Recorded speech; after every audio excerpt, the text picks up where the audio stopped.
नमस्कार दोस्तों, आप सभी का स्वागत है टेक्नोलॉजी क्रीड़ा चैनल में। और आप लोगों को पता है कि मैं ऑनलाइन एग्जामिनेशन सिस्टम का प्रोजेक्ट जो है वो मैंने रन किया है और इसमें 3 वीडियो ट्यूटोरियल आप लोगों के हो चुके हैं। अगर आप लोग देखना चाहें तो आप लोग देख सकते हैं, पार्ट 1, पार्ट 2, पार्ट 3। ये आप लोगों को कहाँ मिलेगा, मैं आप लोगों को पूरा डिटेल दे देता हूँ।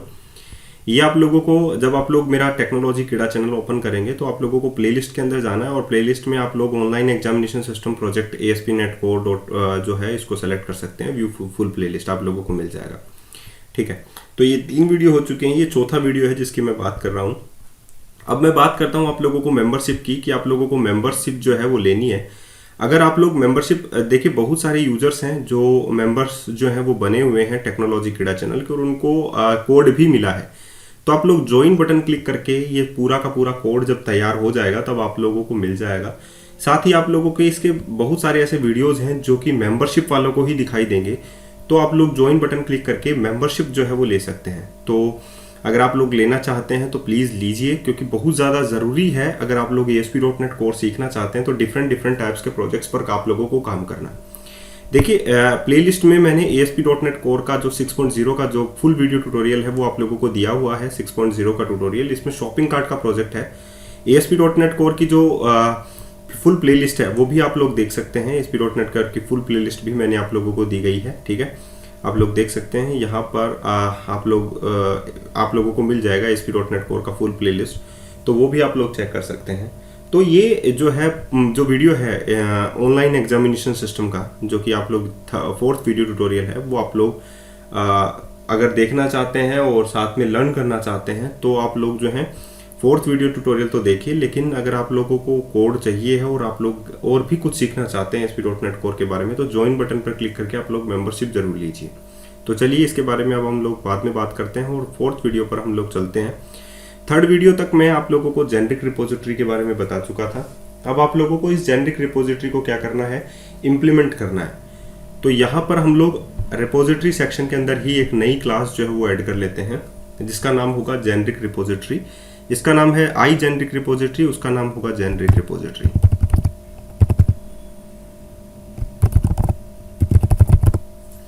ठीक है, जेनेरिक रिपोजिटरी।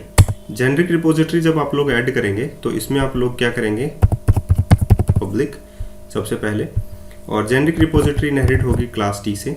ठीक है, और इसको हम लोग कर देते हैं iDisposable से। ठीक है, और iGeneric रिपोजिटरी से, iGeneric repository of T। ठीक है, where T is a class। ठीक है, तो ये बात तो आप लोगों को समझ में आ गई होगी कि मैंने ये T जो है वो टेम्पलेट के लिए लिया है। और आप लोगों को इतनी बात भी समझ में आ गई होगी, जेनेरिक रिपोजिटरी मैंने इस यूज में ली है। iDisposable लिया है, इसको मैं यूज करता हूँ और इम्प्लीमेंट कर देता हूँ इंटरफेस। तो इसमें ऑटोमेटिकली आप लोगों के पास ये आ जाएगा avoid iDisposable। ठीक है, डिस्पोजेबल आ जाएगा तो हम लोग यहाँ पर क्या कर देते हैं, इसको यूज ही कर लेते हैं। इसको हम लोग यूज करेंगे डिस्पोज ऑफ ट्रू के साथ, कि सारा का सारा मटेरियल जो है आप लोगों का ऑटोमेटिकली जो है गार्बेज कलेक्शन हो जाए। GC garbage collection dot suppress finalize, और दिस ये हो गया आप लोगों का पास। तो ये जो डिस्पोज फंक्शन है, आप लोग देख सकते हैं कि आप लोगों के पास डिस्पोज फंक्शन जो है वो एरर दिखा रहा है। तो आप लोग यहाँ पर करें कंट्रोल डॉट, और डिस्पोज के नाम से कोई भी फंक्शन जो है आप लोगों के पास इसमें नहीं है। ठीक है, तो ये अपने आप को ही एक्चुअली में कॉल करता है। ये यहाँ पर ये देखिए डिस्पोज है आप लोगों के पास, और ये ऑटोमेटिकली उसी चीज़ को आप लोगों को कॉल भी करता है। ठीक है, तो ये भी आप लोगों को देखना पड़ेगा। तो अब हम लोग क्या बना लेते हैं, क्योंकि एक मेथड हम लोगों को इसमें बनाना पड़ेगा। तो यहाँ पर हम लोग एक रीजन क्रिएट कर लेते हैं। आप लोगों को सही तरीके से काम करना मैं बता रहा हूँ। ठीक है, कि डिस्पोजेबल iDisposable का डिस्पोजेबल मेंबर है, तो हम लोग यहाँ पर कर लेते हैं iDisposable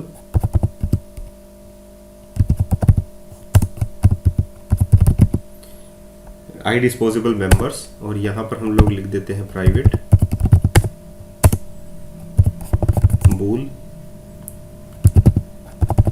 disposed equals to false. By default जो है हम लोग एक बूलियन वेरिएबल लेकर चलते हैं, डिस्पोज्ड जो है वो लेकर चलते हैं, जिसको हम लोगों ने क्या कर दिया, फॉल्स कर दिया। अब हम लोग एक और मेंबर बनाते हैं जो इसी क्लास के अंदर एक्सेस हो, तो इसीलिए हम लोग क्या बना देते हैं, प्रोटेक्टेड वर्चुअल तो यहाँ पर हम लोग क्या लगाते हैं, एक वर्चुअल फंक्शन बनाते हैं void और dispose के नाम से, ठीक है।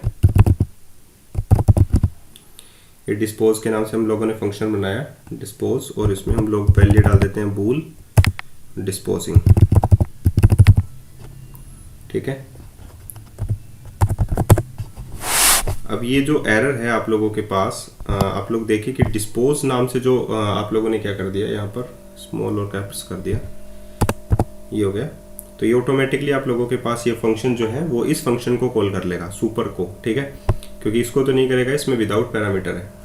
अब यहाँ पर आप लोग देखिए इफ, सबसे पहले हम लोग जो नॉट दिस डॉट डिस्पोज्ड, अगर ट्रू नहीं होता है तो हम लोग करेंगे इफ डिस्पोजिंग, ये जो बूलियन वैल्यू है आप लोगों की उसके डिस्पोजिंग कंटेक्स्ट डॉट डिस्पोज। अब हम लोगों ने कंटेक्स्ट बनाया नहीं है तो हम लोग क्या करेंगे, सबसे पहले कंटेक्स्ट बनाएंगे। और अगर आप लोग समझ के चलिए कि अगर डिस्पोज की वैल्यू जो है वो फॉल्स है, ठीक है, तो बाय डिफॉल्ट ये क्या चेक करेगा, if dot this dot disposed, अगर वो ट्रू है, ट्रू और फॉल्स, अगर वो फॉल्स है तो बाय डिफॉल्ट फॉल्स ही है, तो यहाँ पर जो भी वैल्यू आएगी डिस्पोजिंग के अंदर बूलियन वैल्यू, उस पर डिपेंड करेगा कि ट्रू आती है या फॉल्स आती है। अगर ट्रू आती है तो ये क्या करेगा, कंटेक्स्ट डॉट डिस्पोज कर देगा, जितने भी कंटेक्स्ट में आप लोगों के पास कनेक्शंस होंगे उनको वो डिस्पोज कर देगा। और बाय डिफॉल्ट डिस्पोज्ड की जो वैल्यू है उसे क्या कर देगा, ट्रू कर देगा। बाय डिफॉल्ट फॉल्स है यहाँ पर, तो उसको यहाँ पर क्या कर देगा, इफ के बाद में पूरा कंटेक्स्ट होने के बाद में आप लोग कर सकते हैं this dot disposed equals to true, ठीक है। इतनी बात समझ में आ गई। अब नेक्स्ट में हम लोगों को क्या करना है, इसमें सबसे पहले हम लोगों को एक कंटेक्स्ट तैयार करना है, ठीक है। तो हम लोग यहाँ पर एक कंटेक्स्ट तैयार करेंगे, प्राइवेट रीड ओनली, और हमारे जो कंटेक्स्ट का जो नाम है वो क्या है, एंटिटी के अंदर स्टूडेंट डीबी कॉन्टेक्स्ट। तो हम लोग यहाँ पर लिखते हैं स्टूडेंट डीबी कॉन्टेक्स्ट, और using examination dot data dot entity underscore context equals to, by default इसमें नल डाल देते हैं हम लोग। और अब यहाँ पर हम लोग करते हैं पब्लिक, सॉरी जनरेट कंस्ट्रक्टर हम लोगों को करना है, तो हम लोग इसको सेलेक्ट कर लेते हैं और रिफ्रैक्टिंग में जनरेट कंस्ट्रक्टर, और इसके साथ हम लोग ये कर देते हैं आप लोगों के पास। तो ये जो मेंबर है इसको उठाकर हम लोगों को यहीं रखना होगा क्योंकि इससे रिलेटेड है, ठीक है। एंड रीजन मैंने नहीं किया होगा, अदरवाइज ये इस चीज़ को यहीं पे पिक कर लेता। यस, मैंने एंड रीजन नहीं किया है, तो ये तो प्रोटेक्टेड का है सिंपल। ये आप लोगों का डिस्पोज वाला हो गया फंक्शन, और यहाँ पर आप लोगों का एंड रीजन हो जाना चाहिए, है ना। तो यहाँ पर आ गया एंड, उप्स,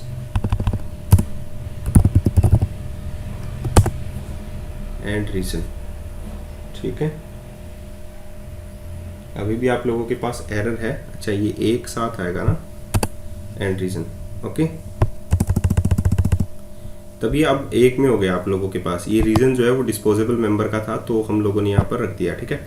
अब यहाँ पर देखिए मैंने कंटेक्स्ट जो है वो तैयार कर लिया है, और कंटेक्स्ट जो है आप लोगों का डीबी कॉन्टेक्स्ट इसमें इनिशियलाइज भी हो गया है। अब हम लोगों को क्या करना होता है, डीबी सेट यूज करना होता है। तो हम लोग इंटरनली डीबी सेट यूज करते हैं, internal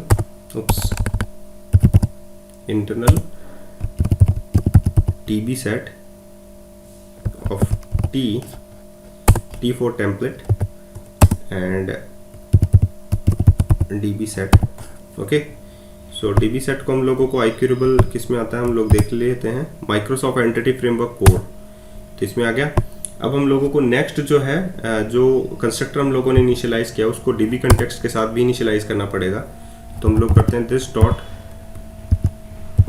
DB set equals to underscore context dot set, as usual आप लोगों को पता है टी, और अब हम लोग DB सेट के जरिए वो चीज़ें एक्सेस कर सकते हैं, ठीक है। तो यहाँ पर ये जेनरिक रिपोजिटरी है जो मैं उसमें भी बना चुका हूँ, सिमिलर है, कोई भी जो है आप लोगों को इसमें वो देखने को नहीं मिलेगा। आई जेनरिक रिपोजिटरी है, तो अब मैं कंट्रोल डॉट करता हूँ और इम्प्लीमेंट करता हूँ इंटरफेस को। तो मैंने यहाँ पर इम्प्लीमेंट भी कर लिया इंटरफेस को। जो कॉमन फंक्शंस हैं उनको हम लोग यहाँ पर यूज़ करेंगे। तो यहाँ पर कॉमन फंक्शन जो है सबसे पहले आता है हमारे पास गेट ऑल। और उसके अंदर सिंटैक्स भी हमारे पास बनकर आ चुकी है।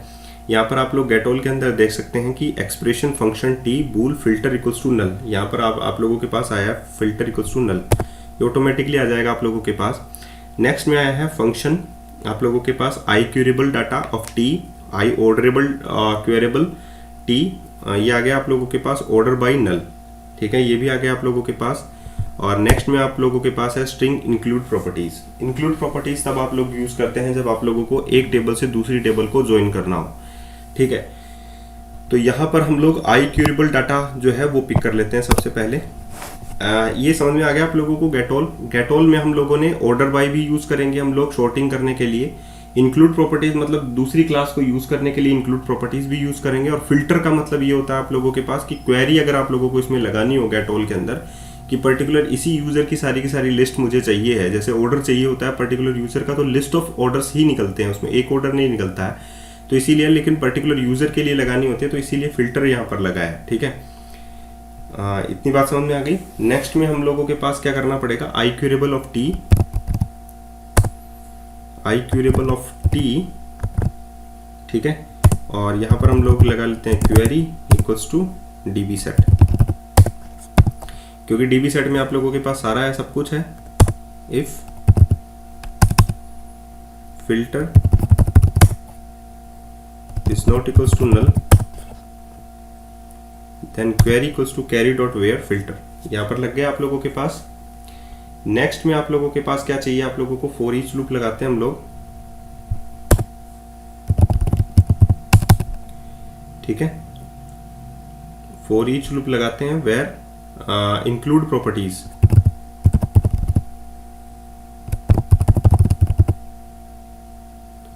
Include properties in collection, collection what, collection आप लोगों का हो जाएगा include properties dot split new character array,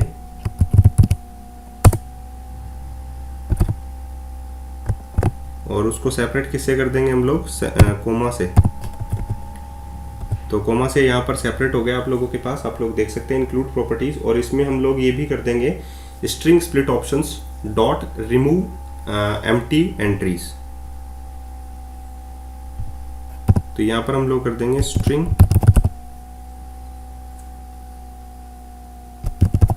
split options dot remove empty entries, जितनी भी खाली एंट्रीज हों, जैसे कि अगर आप लोगों के बीच में कोई एम्प्टी स्ट्रिंग डाल दी आप लोगों ने कहीं, जैसे कि आप लोगों को इंक्लूड करना हो कोई भी स्टूडेंट के साथ साथ एग्जाम को अगर इंक्लूड करना हो तो आप लोग जो है उसमें एम्प्टी एंट्रीज भी अगर डाल देंगे तो भी वो उस चीज़ को क्या कर देगा, रिमूव कर देगा, ठीक है।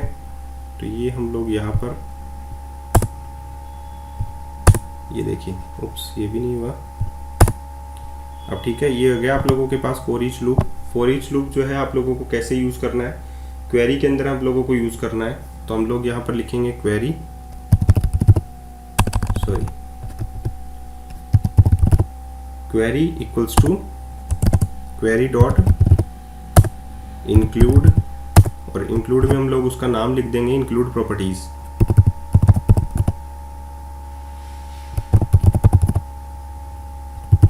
ठीक है, इंक्लूड प्रॉपर्टी आ गया आप लोगों के पास। तो ये तो हो गया आप लोगों के पास for each loop include properties के साथ। अब ऑर्डर बाई को हैंडल करते हैं। If order by is not equals to नल,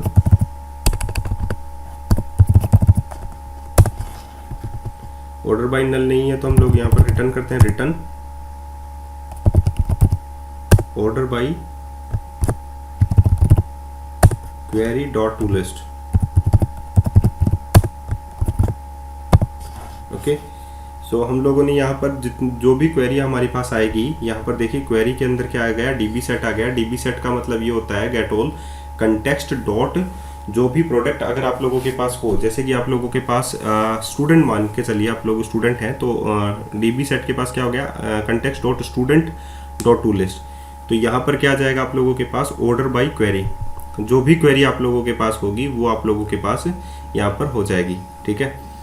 तो क्वेरी के अंदर जो भी आप लोगों के पास है वो आप लोगों के पास आ जाएगा। जैसे कि टू लिस्ट उसको ऑर्डर बाय में चेंज कर देगा, शॉर्टिंग ऑर्डर और उसमें शॉर्टिंग ऑर्डर में आप लोगों की चेंज कर देगा। एल्स अगर शॉर्टिंग ऑर्डर में नहीं हो तो क्या हो जाएगा, return query dot to list. तो एज इट इज जो है वो लिस्ट ही रिटर्न कर देगा। ये बात आप लोगों को समझ में आ गई। अब आप लोगों के पास क्या है, किसी भी एक चीज को आप लोगों को गेट करना हो तो आप लोग क्या करेंगे, गेट बाई आईडी यूज करेंगे। यहां पर आप लोगों को क्या करना है, return dB set dot find, और फाइंड के अंदर आप लोगों के पास क्या जाएगा, आईडी। तो एक फाइंड हो जाएगा आप लोगों के पास एक भी चीज को फाइंड करने के लिए। अब है गेट बाई आईडी एसिंक, तो इसमें आप लोगों को यही यूज करना है, रिटर्न अवेट और dB set dot find async ID. ठीक है, ऑटोमेटिकली ये चीज़ जो है विजुअल स्टूडियो कर देता है। अब आप लोगों को ऐड करना है, ठीक है, तो आप लोग लिखेंगे dB set dot add entities. मैंने ऐड बाई एसिंक इसलिए काम में लिया है, कहीं हम लोगों को एसिंक्रोनस प्रोग्रामिंग अगर काम में लेनी हो तब हम लोग ये चीज़ें यूज़ करेंगे। तो अब आप लोगों को ऐड एसिंक वाला करना है, तो सिमिलरली आप लोग वही कीजिए, डीबी सेट ऐड एसिंक में क्या जाएगा आप लोगों के पास, DB set dot add entity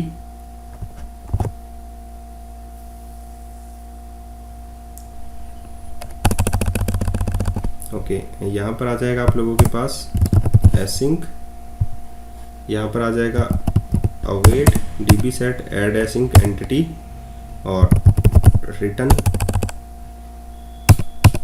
entity. ठीक है, आप लोगों के पास रिटर्न जो है वो एंटिटी कर देगा, जो भी एंटिटी आप लोगों के पास आएगी। ठीक है, नेक्स्ट में डिलीट बाई आईडी, तो हम लोग यहाँ पर करते हैं टी एंटिटी टू डिलीट। जिस एंटिटी को डिलीट करना है उसे हम लोग फाइंड करेंगे, तो dB set dot find ID और डिलीट एंटिटी टू डिलीट। ठीक है, जो भी डिलीट करना है वो डिलीट मेथड हम लोग उसका कॉल कर लेंगे, जिस एंटिटी को डिलीट करना है। तो डिलीट का मेथड ये रहा आप लोगों के पास। इसमें हम लोगों को फाइंड करने की ज़रूरत नहीं है, हम लोग डायरेक्टली इस चीज़ को डिलीट कर सकते हैं एंटिटी को फाइंड आउट करने के बाद में।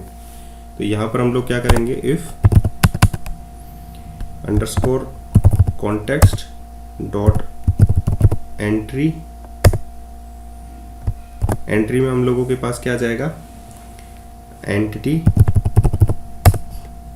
ठीक है, dot state is double equals to क्या जाएगा आप लोगों के पास, एंटिटी स्टेट डॉट डिटैच्ड। अगर ये स्टेट आती है आप लोगों की context dot entry of entity dot state, जो कंटेक्स्ट की जो एंटिटी आप लोगों के पास आई है, अगर वो डिटैच्ड होने के लिए आई है तब आप लोग उसे क्या करेंगे, डिलीट करेंगे। तो डीबी सेट डॉट अटैच्ड, ठीक है, एंटिटी एल्स डीबी सेट और रिमूव डॉट रिमूव एंटिटी। ठीक है, ये बात आप लोगों को समझ में आ गई। अगर डिटैच होने के लिए आई है तो आप लोग जो है उस चीज़ को क्या कर देंगे, अटैच कर देंगे डीबी सेट के साथ, इस एंटिटी को मतलब ऐड कर देंगे। और अगर रिमूव होने के लिए, अगर डिटैच होने के लिए नहीं आई है तो आप लोग उसे क्या कर देंगे, डिलीट कर देंगे। ठीक है, अब बात आती है आप लोगों के पास अपडेट की। अपडेट क्या होगा, सिमिलरली वही स्टेट हम लोग चेक करेंगे, मॉडिफाई की स्टेट हम लोग चेक करेंगे। तो यहाँ पर हम लोगों के पास क्या है, dB set dot attach, update होने के लिए आई है एंटिटी, तो सो एंटिटी आ गई आप लोगों के पास, अटैच कर दिया आप लोगों ने, underscore context dot entry of entity dot state is equals to, इसमें क्या जाएगा स्टेट में, एंटिटी स्टेट डॉट मॉडिफाइड, कि एंटिटी की जो स्टेट है वो क्या हो गई, मॉडिफाइड हो गई। अब स्टेट जो है वो आप लोगों की क्या है, मॉडिफाइड है। ठीक है, तो अपडेट एसिंक के अंदर आप लोगों का क्या जाएगा, इस बात को आप लोगों को समझना जरूरी है कि देखिए dbset.attach एंटिटी, हम लोगों ने एंटिटी को क्या कर दिया, अटैच कर दिया है। और इस एंटिटी की हम लोगों ने स्टेट देखी कि क्या कर दिया हम लोगों ने, अब अपडेट के अंदर मॉडिफाइड स्टेट जो है वो हम लोगों ने परफॉर्म कर दिया है। तो अब हम लोग यहाँ पर कॉल कर सकते हैं dbset.attach सिमिलर फंक्शन, और एसिंक्रोनस फंक्शन इसको हम लोग बनाएंगे। तो एसिंक्रोनस await dbset.attach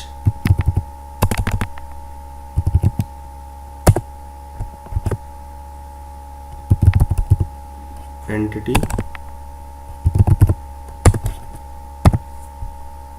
इसके साथ नहीं लगेगा, ओके।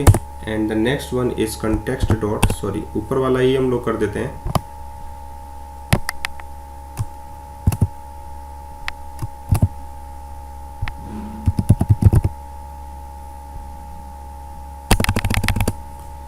और रिटर्न एंटिटी।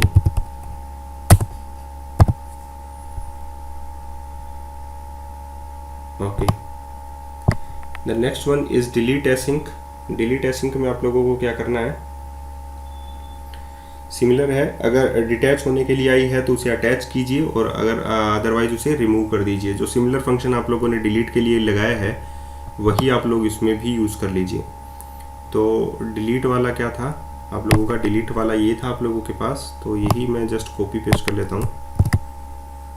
तो यहाँ पर देखिए जो टास्क ऑफ टी रिटर्न कर रहा है, मतलब डिलीट के लिए कुछ ना कुछ चीज़ें रिटर्न कर रही हैं, तो इसीलिए हम लोगों को लास्ट में क्या करना पड़ेगा, रिटर्न एंटिटी, इसको हम लोग रिटर्न कर देते हैं।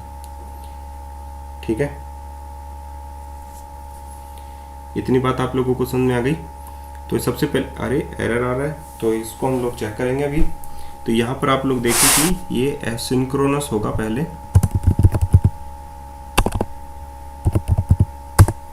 ठीक है।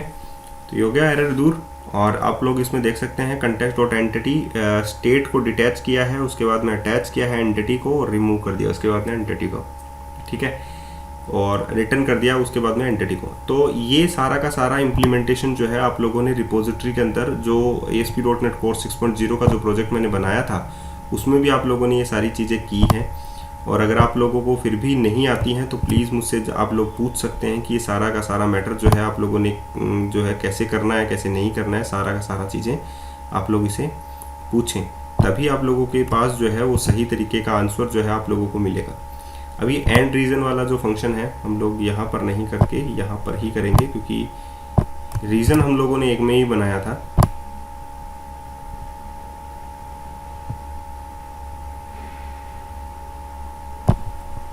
यहाँ पर ओवर होता है तो ये रीज़न है, ठीक है। तो नेक्स्ट वीडियो के लिए आप लोग तैयार रहिए ऑनलाइन एग्जामिनेशन के लिए। और मैं ये चाहता हूँ कि दोस्तों आप लोग मेंबर बने, क्योंकि मेंबर बनेंगे तो आप लोग डिफरेंट टाइप्स के प्रोजेक्ट्स आप लोगों को मिलते रहेंगे और आप लोग नई नई चीज़ें आप लोग सीखते रहेंगे। इसमें अगर आप लोगों को कुछ चीज़ें समझ में नहीं आई हैं तो मुझे कमेंट कर सकते हैं और आप लोग मुझे जल्दी से जल्दी आंसर आप लोगों को मिले, मैं यही चाहता हूँ। धन्यवाद।